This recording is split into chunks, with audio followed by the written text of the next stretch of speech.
Hello friends, welcome back to PCM world. तो यार आज हम लोग ना बात करने वाले मेनली डिपार्टमेंटल प्रमोशंस की कि आप जैसे कि अभी जीडीएस में ज्वाइन करोगे तो इसके बाद में आप लोग मतलब इसका क्या आपको बेनिफिट है, क्योंकि अभी जैसे कि आपकी ड्यूटी जो है वो 10 से 2 यानी कि 4 घंटे की ड्यूटी है। आपकी जो सैलरी है मतलब वो भी कम है।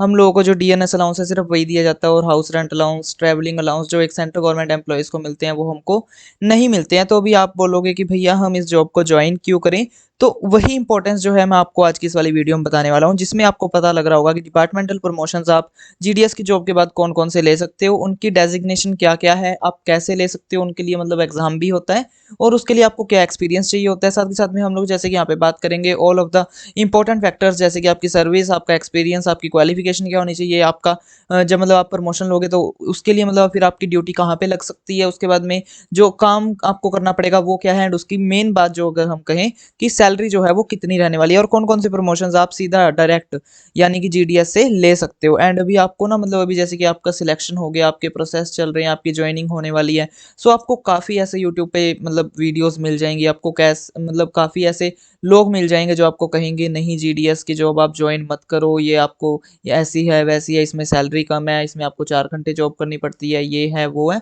तो देखो आपको मतलब यार हर एक टाइप के पीपल मिलेंगे आपको। सही कहने वाले भी होंगे कि आप ज्वाइन कर लो, आपको गलत कहने वाले भी होंगे कि आप ज्वाइन मत करो। अभी फैसला देखो जो करना है वो आपने अपने ऊपर करना है। अभी देखो अभी तक ना किसी की ज्वाइनिंग भी नहीं हुई, और एक मेरे पास कमेंट आया हुआ था कि भैया रेजिग्नेशन का प्रोसेस का मतलब हमको बता दो कि रेजिग्नेशन का क्या प्रोसेस है। तो मैं यार उन चीज़ों के ऊपर वीडियो बनाना ही नहीं चाहता जिससे कि आप लोग डिमोटिवेट हो, इसलिए मतलब मैं रेजिग्नेशन के ऊपर अभी तक मेरे चैनल पे एक भी वीडियो नहीं है। बट अगर देखो यही है कि आप लोग जिसके लिए कहोगे, जिस टॉपिक के लिए कहोगे, आप जिस चीज़ में आपको हेल्प चाहिए उसके लिए वीडियो लेकर आना, आप लोगों की हेल्प करना मेरा फ़र्ज़ है।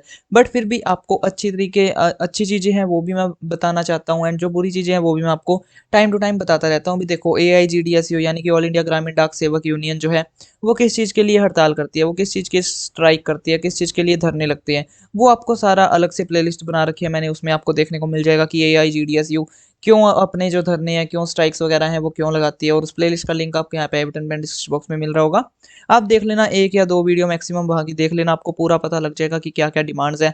और आपको हर एक मिनिस्ट्री के अंदर, हर एक डिपार्टमेंट के अंदर, हर एक, चाहे वो सेंट्रल गवर्नमेंट एम्प्लॉय है, चाहे वो स्टेट गवर्नमेंट एम्प्लॉय है, चाहे वो परमानेंट है, चाहे वो टेम्परेरी है, तो हर एक जो मतलब एम्प्लॉय है, हर एक कहीं पर भी है, चाहे प्राइवेट सेक्टर में है चाहे गवर्नमेंट सेक्टर में है, हर एक की अपनी एक जो यूनियन है वो बनी होती है। ये नहीं है कि सिर्फ जीडीएस की ही यूनियन बनी हुई है, वहाँ पे ही लोग जो है इकट्ठे होते हैं, वही धरने लगाते हैं, वही स्ट्राइक करते हैं। नहीं, अभी पीछे से मतलब बैंक वालों ने भी धरने लगाए थे, उनकी भी यूनियन अलग से बनी हुई है। जो बस के रोडवेज वाले होते हैं उनकी भी यूनियन अलग से बनी होती है। तो यार अपने जो मतलब हक हैं, जो अपनी डिमांड्स को पूरा करने के लिए हर एक की जो अपनी अलग अलग यूनियंस बनी होती है, एंड वो उसके हिसाब से स्ट्राइक्स वगैरह जो धरने हैं वो करते हैं। तो आज की वीडियो में मेनली मैं आपको बताने वाला हूँ डिपार्टमेंटल प्रमोशंस आप कैसे ले सकते हो, एंड इस जॉब को ज्वाइन करने के क्या क्या फ़ायदे हैं वो आपको पूरा इस वीडियो में क्लियर हो जाएगा। क्योंकि अभी फ़िलहाल आपकी 4 घंटे की जॉब है, अभी आपकी सैलरी कम है, बट यही नहीं है कि आपकी पूरी ज़िंदगी यही सैलरी रहेगी, आपकी पूरी ज़िंदगी यही डेजिग्नेशन रहेगी, आप पूरी ज़िंदगी एज ए जीडीएस ही रहोगे, इसमें कोई बेनिफिट नहीं है। नहीं, आप पूरे मतलब जो सेंट्रल गवर्नमेंट, जैसे कि अभी हम लोगों को कहा जाता है एक्स्ट्रा डिपार्टमेंटल एम्प्लॉयज़, बट हैं हम सेंट्रल गवर्नमेंट के अंदर। तो अगर हम बात करें कि हमने अपनी ड्यूटी जैसे कि 8 घंटे की करवानी है, हमने सैलरी अपनी बढ़वानी है, हमने प्रमोशन लेना है, सो आप प्रमोशन ले सकते हो। एंड जैसे कि आपको पता होगा कि अगर हम कहीं बाहर से कोई भी मतलब पेपर देते हैं, चाहे हम मान लो सीएचएसएल का पेपर दें, चाहे हम सीजीएल का पेपर दें, चाहे एसएससी का किसी का भी हम पेपर दें, चाहे हम किसी स्टेट गवर्नमेंट की जॉब के लिए कोई पेपर दें, तो बाहर बहुत कंपटीशन है। और जीडीएस एक ऐसा प्लेटफॉर्म है जहाँ पे आप आके, जहाँ पे आप काम करके, यहाँ पे अंदर ही अंदर डिपार्टमेंटल प्रमोशन ले सकते हो, जहाँ पे जो कंपटीशन लेवल है वो बहुत कम हो जाता है। क्योंकि अगर हम बाहर से बात करें तो कितने मतलब करोड़ों जो स्टूडेंट्स हैं वो भरते हैं एसएससी के लिए, स्टेट गवर्नमेंट एग्जाम के लिए, सेंट्रल गवर्नमेंट एग्जाम के लिए, तो आपका कंपटीशन जो होता है बाहर से उन सब कैंडिडेट्स के साथ होता है। बट जब आप डिपार्टमेंट में आ जाते हो तो आपका जो प्रमोशंस है वो मतलब आपका जो मतलब कंपटीशन है वो कुछ चुनिंदा लोगों के साथ ही रह जाता है। क्योंकि डिपार्टमेंट में ना अगर अभी आप ज्वाइन करोगे जीडीएस में, तो कल को जब आप पेपर देने के लिए बैठोगे, डिपार्टमेंटल प्रमोशन का जब आप पेपर देने के लिए बैठोगे, तो आपको ज़्यादा जहाँ पे मतलब वो कंपटीशन है वो नहीं मिलेगा एज़ कम्पेयर टू अगर हम बाहर, जैसे कि नॉर्मली अगर पेपर्स की बात करें, नॉर्मली अगर हम एसएससी के पेपर्स की बात करें, सो उससे आपको यार काफ़ी कम जो यहाँ पे मतलब कंपटीशन है वो देखने को मिलेगा। क्योंकि काफ़ी सारे मतलब जो जीडीएस आते हैं, जो जीडीएस में ज्वाइन होते हैं, उनकी क्वालिफिकेशन ही नहीं कंप्लीट होती है, एंड अगर हो भी जाती है तो कईयों का पेपर नहीं क्लियर होता, और अगर पेपर भी चलो मतलब क्लियर हो गया तो आपको मतलब वैकेंसी भी अच्छी मिलती है। आप अगर मेहनत करोगे देन आप एक अच्छी पोस्ट पे भी जा सकते हो। तो बिना इस देरी के फ्रेंड्स, हम आज की इस वाली वीडियो को स्टार्ट करते हैं। वीडियो को स्टार्ट करने से पहले अगर आप हमारे चैनल पे नए हैं तो मेरे चैनल को सब्सक्राइब कर लो, साथ साथ में बेल आइकन को प्रेस कर लेना है। एंड अगर आपको आज की वीडियो अच्छी लगे तो वीडियो को लाइक करें, ज़्यादा शेयर करें। एंड चलिए फ्रेंड्स, हम आज की वीडियो को स्टार्ट करते हैं। तो अभी मैं आपको बता दूं कि डिपार्टमेंटल प्रमोशंस में हमारे पास सबसे पहले यहाँ पे आता है मल्टीटास्किंग स्टाफ। ठीक है, और मैं आपको चांसेस भी बताऊंगा कि आपको जीडीएस से किस में जाने के ज़्यादा चांसेस हैं, आप कहाँ पे ज़्यादा जल्दी सिलेक्शन ले सकते हो। तो वो आपको सारा वीडियो में पता लग ही रहा होगा। सबसे पहले यहाँ पे आ जाता है हमारे पास मल्टीटास्किंग स्टाफ, जिसको कि हम शॉर्ट फॉर्म एमटीएस के नाम से भी जानते हैं। एंड अगर हम बाहर से इसके लिए अप्लाई करना चाहें तो ग्रुप डी या ग्रुप सी की आई थिंक ये वैकेंसी होती है। एसएससी के थ्रू भी आप आ सकते हो, एसएससी सीएचएसएल आई थिंक अभी क्लियर करना पड़ता है इसके लिए, या फिर एसएससी का एमटीएस हाँ अलग से निकलता है फॉर मल्टीटास्किंग स्टाफ के लिए। एंड आपको वो बाहर से आप दे सकते हो, और मतलब बाहर से तो फिर कंपटीशन बहुत होता है। एंड अगर आप जीडीएस में ज्वाइन कर लेते हो तो 3 साल के बाद आप जो है इसका प्रमोशन जो है वो ले सकते हो। यहाँ पे मैंने आपको, आप लोग देख सकते हो मैंने यहाँ पे लिख ही रखा है, सर्विस आपकी होनी चाहिए यहाँ पे 3 साल या फिर उससे ज़्यादा की, कम से कम 3 साल आपकी होनी चाहिए, तभी आप मल्टीटास्किंग स्टाफ के जो डिपार्टमेंटल प्रमोशन के एग्जाम में वो है मतलब बैठ सकते हो। एंड इसके लिए मतलब जब आपके ना एज ए जीडीएस 3 साल कंप्लीट हो जाते हैं, और जीडीएस में ना ऐसे नहीं है कि आप बीपीएम होने चाहिए या एबीपीएम होने चाहिए। अगर आप जीडीएस हो, चाहे आप बीपीएम हो, चाहे आप एबीपीएम हो, चाहे आप डाक सेवक हो, तो आपके अगर 3 साल कंप्लीट हो गए हैं रेगुलर सर्विस में एंड आपके अगेंस्ट कोई डिसिप्लिनरी जो केस है वो पेंडिंग नहीं है। डिसिप्लिनरी केस अब क्या है कि अगर आप कोई मतलब किसी गलत काम में पकड़े जाते हो, या फिर अगर आप कोई काम नहीं कर रहे हो, या फिर अगर आपने कोई रूल्स एंड रेगुलेशन जो है उनको वायलेट किया है, कुछ मतलब ऐसे अगर आप कर लेते हो, देन आपके अगेंस्ट जो मतलब डिसिप्लिनरी एक्शन है वो लिया जाता है, आपके अगेंस्ट चार्जशीट जो है वो फाइल कर दी जाती है। एंड आपको मतलब ये रखना है कि आप अपनी सर्विस जितनी भी करो एज ए जीडीएस चाहे किसी भी काम में, तो आपको अपना काम जो है वो अच्छी तरीके से करना है। बाकी और आपको कोई कुछ नहीं कह सकता, कोई कुछ नहीं आपका बिगाड़ सकता, बस आपका जो काम है वो आप अच्छे तरीके से करो। उसमें कोई भी मतलब अगर मैं आपको कहूँ कि उसमें कोई भी डिक्रीपेंसी नहीं होनी चाहिए। तो सिंपली अगर आपके 3 साल से ज़्यादा आपकी सर्विस जो है वो हो चुकी है तो आप एलडीसीई यानी कि इसका मतलब ना एलडीसी होता है कि डिपार्टमेंटल कॉम्पिटिटिव एग्जाम, ठीक है ना, तो आप उसमें मतलब बैठ सकते हो। तो अगर आपकी मतलब 3 साल कंप्लीट है तो आप मल्टीटास्किंग स्टाफ का जो एलडीसीई है जो एग्जाम है उसमें आप बैठ सकते हो। एंड इसकी क्वालिफिकेशन आपके लिए होती है, ये होती है 10th या फिर अबव। तो अगर आपने 10th पास आउट कर रखी है तो आप मल्टीटास्किंग स्टाफ में ज्वाइन कर सकते हो, मतलब उसका पेपर जो है वो दे सकते हो। एंड यही अगर हम बाहर से बात करें कि अगर आप नॉर्मली इसका पेपर दो तो इसके लिए 12th का क्वालिफिकेशन चाहिए होती है। बट यहाँ पे आप डिपार्टमेंट के बंदे हो, यहाँ पे आप डिपार्टमेंटल प्रमोशंस ले रहे हो, तो आपके यहाँ पे 10th जो क्वालिफिकेशन है वो रखी गई है। उसके बाद में जब आपका मतलब मान लो मल्टीटास्किंग स्टाफ के लिए आपने पेपर दिया एंड उसके लिए आपका जो सिलेक्शन है वो हो गया, तो आपके वर्क प्लेस कहाँ पे होंगे, मतलब आपको कहाँ पे काम करना पड़ेगा। तो आपकी जो ड्यूटी है वो 2 जगह लग सकती है, या तो एसओ में लग सकती है सब पोस्ट ऑफिस में, या फिर हेड पोस्ट ऑफिस में। तो दोनों ही जगह जो है मतलब ये मल्टीटास्किंग स्टाफ यानी कि एमटीएस जो है वो होते हैं, एसओ में भी होते हैं एंड हेड ऑफिस में भी होते हैं। उसके बाद में अगर हम इनके काम की बात करें कि इनको क्या क्या काम करना पड़ता है, तो काम यार ये डिपेंड करता है कि आप कहाँ पे हो। जैसे कि अगर आप सब पोस्ट ऑफिस में हो तो सब पोस्ट ऑफिस में इनका काम होता है एमसी यानी कि मेल कैरियर, की आपके एसओ के साथ जितने भी बीओ अटैच हैं उनको मेल्स वगैरह दे के आनी। अगर मतलब कोई वहाँ पे एबीपीएम नहीं है तो एमसी का ये काम करते हैं मेल कैरियर, यानी कि एसओ से डाक उठाई एंड बीओ के बीपीएम को दी, बस इतना ही काम होता है, और इनका घर घर जाके बांटने वाला काम नहीं होता। उसके बाद में अगर हम बात करें एसओ के ही एमटीएस की, तो मतलब अगर एसपीएम ने कुछ इनको काम असाइन किया है तो इनको वो करना पड़ेगा। एंड बाकी अगर हम बात करें मतलब हेड पोस्ट ऑफिस में अगर आपकी एमटीएस ऐसे जॉब लग जाती है तो हेड पोस्ट ऑफिस में आपको काफ़ी तरह के काम करने पड़ सकते हैं। जैसे कि वहाँ पे इंस्पेक्टर भी बैठे होते हैं, वहाँ पे एसएसपी भी बैठे होते हैं, तो उनकी फाइल्स वगैरह है जो मतलब पीए तक पहुंचानी, इंस्पेक्टर की एसपी तक, एसपी के इंस्पेक्टर तक। उसके बाद में अगर उन्होंने कोई आपको और काम असाइन किया है वो भी आपको करना पड़ेगा, क्योंकि आप एक मल्टीटास्किंग स्टाफ हो, वो आपको कोई भी काम के लिए बोल सकते हैं। एंड अगर एसओ में ही एमटीएस है तो जैसे कि उनका मेल करियर का काम हो गया, एंड मेल सॉर्टिंग का भी वही काम करते हैं कि जैसे कि जो मतलब मेल्स आई उनको अनपैक करना एंड उसके बाद में उसको अलग अलग की ये किस बीओ की है, ये हमारे एसओ की है, ये किसको भेजनी है, वो सारा कुछ सॉर्ट करने का काम भी एमटीएस का ही होता है। उसके बाद में सैलरी की अगर हम इनकी बात करें तो इनका जो बेसिक पे होता है वो 19,000 के करीब होता है, जो कि मतलब सेंट्रल गवर्नमेंट एम्प्लॉयज़ का जो शुरू से स्टार्ट होता है 18 या फिर 19,000 जितना भी होता है। आई थिंक अभी 19,900 चल रहा है शायद, बाकी मुझे कंफर्म भी नहीं है। बट हाँ सब कुछ लग लगा के, क्योंकि आपकी बेसिक पे भी लगेगी, उसके बाद में आपका जो डीएनएस अलाउंस है वो भी लगता होता है, उसके बाद में ट्रैवलिंग अलाउंस भी आपका लगता होता है, आपका हाउस रेंट अलाउंस भी लगता होता है, तो सब कुछ मिला के आपकी जो 25 से 30 हज़ार तक जो सैलरी है वो हो जाती है। वैसे ज़्यादा बनती है, बट 25 से 30 हज़ार मैं इसलिए कह रहा हूँ क्योंकि फिर आपका ईपीएफओ जो है वो भी कटता है, एंड अगर आपने कोई मतलब पीएलआई वगैरह या फिर अपना अगर आपने कुछ डिडक्शंस वगैरह करवा रखी है, तो मतलब सब कुछ कट कटा के आपकी जो इन हैंड सैलरी है वो 25 हज़ार से 30 हज़ार रुपये महीना पड़ जाती है। एंड आपकी जो ड्यूटी टाइमिंग होती है वही होती है सुबह 9 से लेकर शाम के 5 बजे तक, 8 घंटे का आपका ड्यूटी का साइकिल जो है वो रहता है। उसके बाद में अगर हम नेक्स्ट यहाँ पे बात करें तो यहाँ पे आते हैं हमारे पास पोस्टमैन। अभी पोस्टमैन और एबीपीएम में आप फर्क समझ लो कि जो एबीपीएम होते हैं वो बीओ में काम करते हैं, बीपीएम के नीचे यानी कि असिस्टेंट ब्रांच पोस्ट मास्टर, उनका काम होता है मेल्स को डिलीवर करना बीओ के एक स्पेसिफिक रीजन के अंदर। और पोस्टमैन होता है एसओ में, यानी कि सब पोस्ट ऑफिस में जो काम करते हैं वो पोस्टमैन होते हैं, वो एबीपीएम से ऊपर होते हैं, ठीक है ना।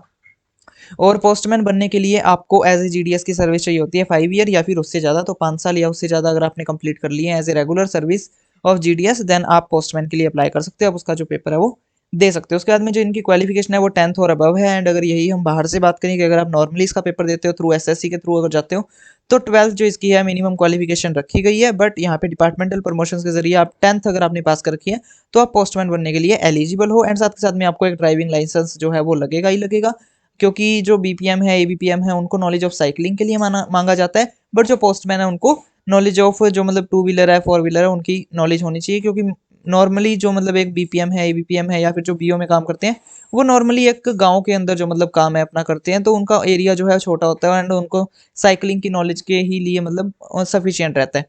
बट जो पोस्टमैन है उसको काफ़ी मतलब बड़े एरिया में डाक जो है मतलब डिलीवर करनी पड़ती है, सो इसलिए उनको टू व्हीलर या फोर व्हीलर की ज़रूरत होती है। सो इसलिए यहाँ पे जो ड्राइविंग लाइसेंस है उनका मांगा जाता है। एंड अगर आपके पास ड्राइविंग लाइसेंस है, आपने 10th पास आउट कर रखी है, तो आप डिपार्टमेंटल प्रमोशंस के थ्रू पोस्टमैन जो है वो बन सकते हो। उसके बाद में इनका जो वर्क प्लेस होता है, इनकी जो ज्वाइनिंग है वो सब पोस्ट ऑफिस में भी हो सकती है, यानी कि एसओ में भी हो सकती है और हेड पोस्ट ऑफिस में भी हो सकती है। तो दोनों ही कैटेगरी में, दोनों ही एसओ में एंड हेड ऑफिस में जो पोस्टमैन है वो होते हैं। एंड इनका काम होता है simply delivery of males.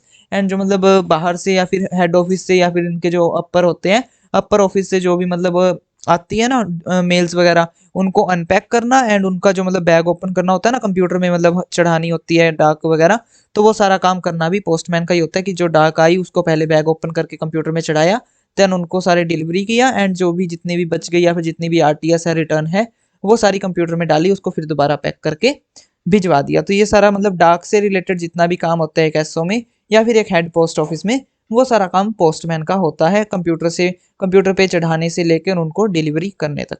And इनकी भी सेम मतलब अगर मैं ड्यूटी साइकिल की बात करूँ तो 8 घंटे की इनकी ड्यूटी रहती है सुबह 9 से लेकर शाम के 5 बजे तक।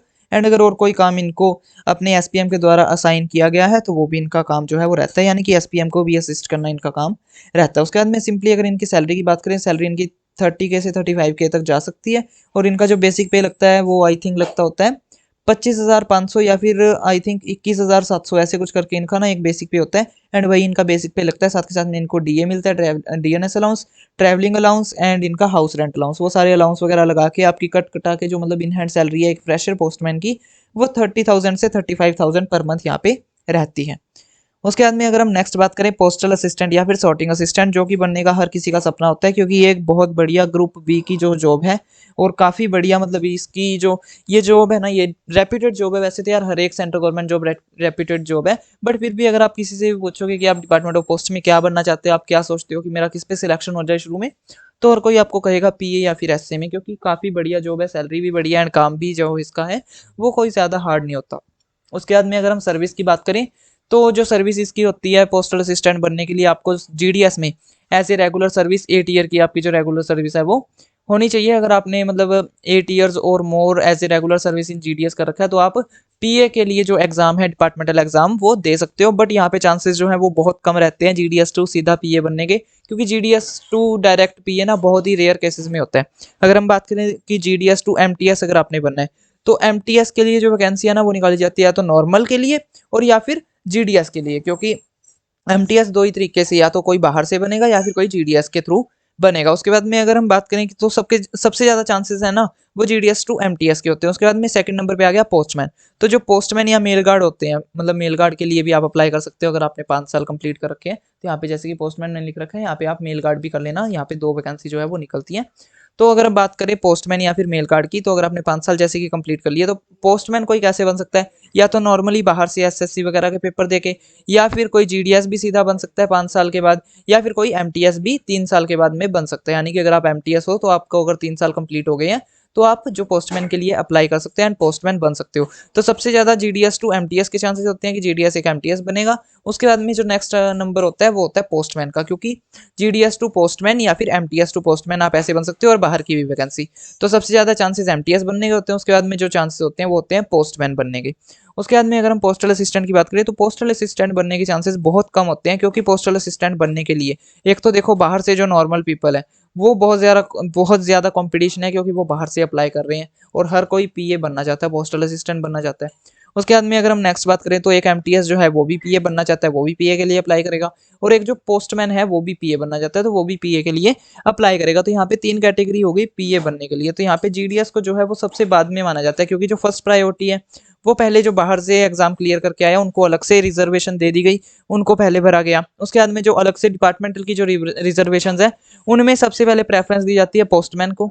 उसके बाद में अगर वैकेंसी रह जाए पोस्टमैन को फिलअप होने के बाद, उसके बाद में अगर कोई वैकेंसी पीए की रह जाती है तो एमटीएस को कंसीडर किया जाता है, और एमटीएस और पोस्टमैन दोनों को कंसीडर करने के बाद में भी अगर कोई वैकेंसी रह जाती है, जो कि बहुत रेयर केसेस में होता है, क्योंकि एमटीएस या पोस्टमैन को फिलअप करने के बाद में कोई वैकेंसी बचती ही नहीं है, क्योंकि वैकेंसी सारी जो है वो फुल हो जाती है। बट फिर भी अगर हम मान लेते हैं कि अगर पोस्टल असिस्टेंट या फिर सॉर्टिंग असिस्टेंट की वैकेंसी रह जाती है एमटीएस और पोस्टमैन को कंसीडर करने के बाद में भी, तब भी जीडीएस को सिर्फ और सिर्फ तभी जीडीएस को कंसीडर किया जाता है। अदरवाइज एमटीएस, पोस्टमैन या फिर बाहर से जो नॉर्मल कैंडिडेट है उनको ही पीए बनाया जाता है, एंड उसमें जो वैकेंसी है वो फिलअप हो जाती है। तो सिंपली अगर आपका मतलब जीडीएस ज्वाइन कर रहे हो तो आप अपना टारगेट या तो एमटीएस रखो या फिर पोस्टमैन रखो, एंड उसके बाद में आप अगर एमटीएस बन गए तो आप 5 साल के बाद में पीए बन सकते हो एज ए एमटीएस, एंड अगर आप पोस्टमैन बन गए तो आप 3 साल के बाद में पीए बन सकते हो। तो आपका मेन फोकस जो है वो उन पे रखो, क्योंकि पीए बहुत ही रेयर केसेस में होता है, और मतलब काफ़ी केसेस में तो होता ही नहीं है। हमारे पंजाब सर्कल के मैंने 1-2 साल के पहले रिजल्ट देखे, तो उसमें तो जीडीएस टू पीए कोई बना ही नहीं। तो मतलब बहुत रेयर केसेस होता है, ये कोई ज़्यादा ऐसे नहीं है कि नॉर्मली पीपल सिलेक्ट हो जाते हैं। बट फिर भी मेरा बताने का फर्ज है, तो सर्विस अगर आपकी 8 साल या फिर उससे ज़्यादा है एज ए रेगुलर जीडीएस, तो आप पीए के लिए अप्लाई कर सकते हो। क्वालिफिकेशन आपकी 12th होनी चाहिए, चाहे आप एमटीएस से बन रहे हो, चाहे पोस्टमैन से, या फिर चाहे जीडीएस से। और अगर हम बाहर से कंपेयर करें तो बाहर से अब पहले इसकी 12th रखी गई थी, बट अब पीए के लिए जो क्वालिफिकेशन है वो ग्रेजुएशन कर दी गई है। उसके बाद में जो इनका वर्क प्लेस है वो एसओ में भी इनकी ज्वाइनिंग हो सकती है, सब पोस्ट ऑफिस में, हेड पोस्ट ऑफिस में भी पीए होते हैं, और रेलवे मेल सर्विसेज में भी, यानी आरएमएस में भी जो पीए हैं, जो एसए हैं। पीए तो होते हैं एसओ में एंड हेड पोस्ट ऑफिस में, और जो मतलब सॉर्टिंग असिस्टेंट होते हैं, जो जो मतलब आरएमएस में, मतलब जो एसए होते हैं ना, वो आरएमएस में ही होते हैं। तो अब ये इनका वर्क क्या है वो समझ लेते हैं। तो work depending on work place. तो अगर किसी एसओ में कोई पीए है तो उसका देखो मेनली काम क्या होता है, जो एसपीएम है या तो वो बन जाते हैं काफ़ी, तो पीए से सीधा एसपीएम बन जाते हैं, या फिर काफ़ी ऐसे होते हैं जो मतलब पीए एसपीएम के नीचे होते हैं। वैसे तो ना नॉर्मली अगर हम बात करें कि एसओ में ना जो आपका एसपीएम है वो नॉर्मली पीए पे ही सिलेक्ट हुआ होता है, एंड उसको वहाँ पे एसपीएम बना दिया जाता है। तो नॉर्मली जो आपका एसपीएम का काम है वो पीए होता है। उसके बाद में अगर आपकी हेड पोस्ट ऑफिस में मान लो ज्वाइनिंग हो गई एज ए पीए, तो वहाँ पे आपको एक कोई सेक्शन है वो पकड़ा दिया जाएगा कि आपका यहाँ पे पीएलआई से रिलेटेड ये सेक्शन है, एंड पीएलआई से रिलेटेड जो भी काम होगा, चाहे किसी की पीएलआई पॉलिसी करनी है, चाहे किसी की निकलवानी है, चाहे किसी का कोड बनाना है, आरपीएलआई पीएलआई का एजेंट कोड बनाना है, या कुछ भी करना है, चाहे पीएलआई आरपीएलआई की मार्केटिंग करनी है, वो सारा कुछ आप करोगे। तो आपको ऐसे एक डिपार्टमेंट दे दिया जाता है। एंड ऐसे ही काफ़ी सारी, जब आप डिवीजन ऑफिस में अपने हेड ऑफिस में जाते हो तो आपको वहाँ पे मतलब जो पीए हैं वो वहाँ पे दिख जाएंगे, अलग अलग उनको मतलब ब्रांचेस जो हैं वो पकड़ाई होती हैं, जो अलग अलग उनके डिपार्टमेंट है वो पकड़ा दिए जाते हैं। एंड 2 से 3 असिस्टेंट जो होते हैं, जो 2 से 3 पीए होते हैं, वो सिंपली मतलब इंस्पेक्टर और सुप्रीडेंट के लिए ही होते हैं कि वो उनको असिस्ट करें, उनके काम में उनको हेल्प करें। और रेलवे मेल सर्विसेज में अगर हम बात करें, तो सॉर्टिंग असिस्टेंट का मेन काम क्या होता है कि रेलवे के द्वारा जितनी भी मेल्स वगैरह आती है उन सबको कंप्यूटर में चढ़ाना, उन सबको यानी कि अगर हम कहें कि बारकोड से स्कैन करना, एंड उनका जो भी जैसे भी मतलब उनकी होती है कि वो क्या है, कहाँ पे जानी है, उन सबको सॉर्ट करना कि ये किस हेड ऑफिस में जाएगी, ये किस हेड ऑफिस में जाएगी, वो सारा करना। एंड उसके बाद में जो भी कंप्यूटर पे चढ़ाने का काम होता है वो आप सारा sorting assistant as a sorting assistant करोगे, अगर आपकी आरएमएस में वहाँ पे ज्वाइनिंग हो जाती है। एंड आरएमएस का कोई ऐसा नहीं है, आपकी सुबह भी ड्यूटी लग सकती है, रात को भी ड्यूटी लग सकती है, वो आपको कभी भी बुला सकते हैं। और इसमें आपको जो है मतलब साइकिल पीरियड आपका 8 घंटे का ही रहेगा, बट उसमें ऐसे है ना, अगर आपकी जैसे कि मान लो दिन में ड्यूटी लग गई तो आपको 8 घंटे ड्यूटी करनी है, बट अगर आपकी रात को ड्यूटी लग गई है तो आपको 12 घंटे काम करना है। बट उसके बाद में जैसे कि अगर आपने आज रात काम कर लिया तो आपको कल पूरे दिन और पूरी रात नहीं बुलाएंगे, आपको फिर परसों रात को बुलाएंगे, यानी कि बीच में ऑल्टरनेटिव डेज में आपको काम करना रहता है। सबसे यार बढ़िया जॉब रहती है sorting assistant railway mail services में। और वर्क प्लेस यही है कि आपके वर्क प्लेस में जिसमें भी आपकी ज्वाइनिंग होती है, जहाँ पे भी आप जाते हो, उसके हिसाब से आपको काम जो है वो करना पड़ता है। उसके बाद में अगर हम इनकी सैलरी की बात करें तो ये अबव 40 की होती है, 40, 45 के, 50 के, जितनी भी इनके मतलब वर्क के डिपेंड करता है, वर्क पे डिपेंड करता है। जैसे जैसे आपका एक्सपीरियंस होता जाएगा वैसे वैसे आपकी जो सैलरी है वो इंक्रीज होती जाएगी। तो आप मोटा मोटा मतलब मान के चलो 40 से 45 हज़ार जो पर मंथ जो सैलरी है वो पीए की रहती है। ये तो हो गया अभी डिपार्टमेंट ऑफ पोस्ट का काम, कि डिपार्टमेंट ऑफ पोस्ट में आप कहाँ कहाँ पे कैसे कैसे जा सकते हो। अभी सिंपली बात कर लेते हैं कि आईपीवी में, क्योंकि काफ़ी सारे ना लोग ऐसे होते हैं जिनका बैंकिंग सेक्टर में जाने का सपना होता है कि नहीं मुझे तो मैं इधर आ गया बट मुझे जाना आगे बैंकिंग सेक्टर में ही है। तो अभी बैंकिंग सेक्टर में अगर आपने जाना है तो यहाँ पे आपको अपॉर्चुनिटी दी जाती है कि आप आईपीवी की एग्जीक्यूटिव बन सकते हो, ठीक है। और यहाँ पे आपको जो सर्विस है वो सिर्फ 2 साल की चाहिए। अगर आपने 2 साल ऐसे रेगुलर जीडीएस काम कर रखा है तो आप आईपीवी एग्जीक्यूटिव बन सकते हो। ये हर एक डिस्ट्रिक्ट में हर एक ही वैकेंसी निकाली जाती है, यानी कि अगर अभी मैं बात करूं कि अगर आईपीपी का लुधियाना में एक ब्रांच है तो उसकी अगर आने वाली वैकेंसी में अगर वहाँ पे वैकेंसी हुई तो वहाँ पे सिर्फ एक ही निकाली जाएगी, क्योंकि यहाँ पे जो आपकी ज्वाइनिंग है ना आईपीपी एग्जीक्यूटिव के तौर पे, आपकी जो ये ज्वाइनिंग है वो आईपीपी के इंडिया पोस्ट पेमेंट्स बैंक के ब्रांच में कराई जाएगी। और इंडिया पोस्ट पेमेंट बैंक के ब्रांच में दो ही बंदे काम करते हैं, एक मैनेजर होता है और एक होता है ये एग्जीक्यूटिव, ठीक है। तो अगर किसी भी आईपीपी के ब्रांच में अगर कोई वैकेंसी है तो वो एग्जीक्यूटिव की ही निकलती है। और सिर्फ एक जिले में एक डिस्ट्रिक्ट में एक ही आईपीपी की ब्रांच होती है, और एक डिस्ट्रिक्ट में एक आईपीपी की ब्रांच के अंदर सिर्फ और सिर्फ एक एग्जीक्यूटिव की ही ज़रूरत होती है। यानी कि बहुत कम इसकी जो वैकेंसी है वो निकाली जाती है। एंड किसी को भी बाहर से यहाँ पे आने की मतलब परमिशन जो है वो नहीं है, कि अगर आप बोलोगे कि आईपीवी में अगर हम कहीं बाहर से आना चाहें, नॉर्मली कोई पेपर क्लियर करके आना चाहें, जैसे कि एसबीआई में आप जाना चाहते हो, अगर आप किसी दूसरे पब्लिक सेक्टर बैंक में जाना चाहते हो तो आईबीपीएस के थ्रू आप जा सकते हो। बट यहाँ पे ऐसा कुछ नहीं है। यहाँ पे आईपीवी जो मतलब लेता है बंदों को, वो सिर्फ और सिर्फ जीडीएस को ही लेता है, और जीडीएस भी वो जिनकी ग्रेजुएशन कंप्लीट हो रखी है, ठीक है ना। उसके बाद में अगर हम मेनली यहाँ पे बात करें, आपको 2 साल का सर्विस पीरियड चाहिए होता है as a GDS, regular GDS. तो आपको 2 साल या उससे अगर आपने ज़्यादा कर रखे है तो आप आईपीवी एग्जीक्यूटिव के लिए जो अप्लाई है वो कर सकते हो। एंड इसका अलग से पेपर करवाया जाता है जिसमें कि आपकी जो क्वालिफिकेशन है वो ग्रेजुएशन या फिर उससे ज़्यादा होनी चाहिए। वर्क प्लेस आपका रहेगा आईपीवी ब्रांच, और आपका वर्क जो है वो क्या रहेगा, मार्केटिंग ऑफ आईपीवी सर्विसेज। तो अभी आपको पता होगा कि हमारे जितने भी ब्रांच पोस्ट ऑफिस है, हमारे जितने भी बीओज हैं, वो सारे आईपीवी से जुड़े हुए हैं। आईपीवी की जितनी भी सर्विसेज वगैरह हैं वो बीओ में दी जाती है। तो सिंपली जो आईपीवी एग्जीक्यूटिव का काम होता है वो होता है मार्केटिंग ऑफ आईपीवी सर्विसेज, यानी कि हर एक बीओ में चले गए, वहाँ पे काम देख लिया कैसा है, लोगों को वहाँ पे बताया, अलग अलग गाँव में गए, अलग अलग जो भी जहाँ पे भी बीओज हैं, जहाँ पे एसओ है वहाँ पे गए, लोगों को कन्विंस किया, लोगों को बताया सर्विस और मार्केटिंग की आईपीवी सर्विसेज की। और आपके आईपीवी के मैनेजर अगर आपको कोई काम असाइन करते हैं तो वो भी आपको करना पड़ेगा। उसके बाद में अगर आपको कोई टारगेट्स वगैरह दिए जाते हैं, आपको कोई कैंप बोला जाता है ऑर्गेनाइज करने के लिए, तो आपको वो भी करना पड़ेगा। और सैलरी की यहाँ पे बात करें तो आपकी यहाँ पे पहले 2 साल जो है ये सैलरी वो 30 के रहती है। और जितने भी मैंने अभी तक आपको बताई वो सारी परमानेंट जॉब थी। बट यहाँ पे आईबीबी जो एग्जीक्यूटिव है इनको 2 साल की कॉन्ट्रेक्चुअल जॉब पे रखा जाता है। अगर आप 2 साल जैसे कि आपने पेपर क्लियर कर लिया तो उसके बाद में आप आईबीबी एग्जीक्यूटिव बन जाओगे। आपकी जो सैलरी है वो 30 के पर मंथ से स्टार्ट हो जाएगी। आपको 30 के पर मंथ मिलेंगे अगले 2 साल तक। और अगले 2 साल तक आप कॉन्ट्रेक्चुअल जॉब में हो। 2 साल के बाद में आपका जो भी आपने काम किया, आपने जैसे मार्केटिंग की, आपने जितने टारगेट्स अचीव किए, आपने जितना रिवेन्यू जनरेट किया, उसके हिसाब से आपकी परफॉर्मेंस निकाली जाती है। एंड अगर वो परफॉर्मेंस आपकी ऑफिसर्स को पसंद आती है या फिर डिपार्टमेंट को पसंद आती है तो आपको परमानेंट जॉब में इन आईपीवी में रख लिया जाता है। इंडिया पोस्ट पेमेंट्स बैंक में परमानेंट जॉब पे आपको रख लिया जाता है। अदरवाइज आपको दोबारा से जीडीएस बना दिया जाता है एंड आपको दोबारा से जीडीएस में भेज दिया जाता है। तो अभी तक मैंने आपको जितनी वो 3 बताई, एमटीएस, पोस्टमैन एंड पीए, वो सारी परमानेंट जॉब है। बट यहाँ पे आपको 2 साल आईपीवी एग्जीक्यूटिव अगर आप बनना चाहते हो तो आपको यहाँ पे 2 साल कॉन्ट्रेक्चुअल जॉब में रखा जाता है। उसके बाद में आपकी परफॉर्मेंस के बेसिस के ऊपर आपको रखना है या फिर नहीं वो डिपार्टमेंट तय करता है। एंड अगर आपको परफॉर्मेंस अच्छी होती है तो आपको परमानेंट रख लिया जाता है आईपीवी में। एंड अगर आपकी परफॉर्मेंस उनको मतलब सही नहीं लगती, अगर आपकी परफॉर्मेंस सफिशिएंट नहीं होती तो आपको दोबारा से जीडीएस एज ए जीडीएस में आप जहाँ पे भी पहले काम कर रहे थे वहाँ पे दोबारा भेज दिया जाता है। सो यार डिपार्टमेंटल प्रमोशन आप कैसे ले सकते हो, कहाँ पे ले सकते हो, और किस किस मतलब जीडीएस में से आप कहाँ कहाँ पे जा सकते हो, किसकी ज़्यादा चांसेस हैं बनने के, वो मैंने आपको सारा कुछ बता दिया। साथ के साथ में हमने यहाँ पे जो इनके मेन 5 पॉइंट्स थे, services, qualification, work place, work and salary, वो हमने यहाँ पे डिस्कस कर लिए हैं। बाकी अगर आपको कोई भी डाउट हो, कोई भी क्वेरी हो, तो आप मुझे कमेंट सेक्शन में पूछ सकते हो। अदरवाइज मेरी इंस्टाग्राम आईडी का लिंक भी आपको डिस्क्रिप्शन बॉक्स में मिल रहा होगा, वहाँ पे भी आके अपनी जो क्वेरीज वगैरह है वो क्लियर कर सकते हो। बाकी आज की वीडियो फ्रेंड्स हम लोग इतना ही रखते हैं। अगर आपको आज की वीडियो अच्छी लगे तो वीडियो को लाइक करें, ज़्यादा शेयर करें, एंड अगर आपने अभी तक मेरे चैनल को सब्सक्राइब नहीं किया तो फटाफट से मेरे चैनल को सब्सक्राइब कर लो, साथ साथ में बेल आइकन को प्रेस कर लेना। मैं आप लोगों से मिलता हूँ नेक्स्ट वीडियो में। Thanks for watching.